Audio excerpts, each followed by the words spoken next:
கோயில் உள்ளே நுழைந்தவுடன் கொடிமரம் கம்பீரமாக காணப்படுகிறது. ஸ்ரீ சந்தான ஸ்ரீனிவாச பெருமாள் 9.5 அடி உயரத்தில் மிக கம்பீரமாக காட்சியளிக்கிறார். இப்பெருமான் திருப்பதி ஸ்ரீ வெங்கடாஜலபதி பெருமாள் போல் இருப்பதால் இவருக்கு இளைய வேங்கடமுடையான் என்ற பெயரும் உள்ளது. இங்கு ஸ்ரீ சந்தான லட்சுமி தாயார் அமர்ந்த கோலத்தில் மிக அழகாக புன்னகையுடன் அருள் பாலிக்கிறார். இங்கு ஆண்டாள் பிராட்டிக்கும் மற்றும் ஸ்ரீ வீரபக்த ஆஞ்சநேயருக்கும் தனி சன்னதிகள் உள்ளன.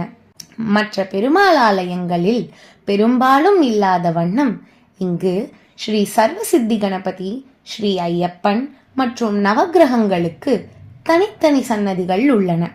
குழந்தை பாக்கியம் வேண்டுபவர்கள் இந்த திருக்கோயிலில் சந்தான கோபால பூஜை செய்து குழந்தை பேறு அடைகின்றனர்.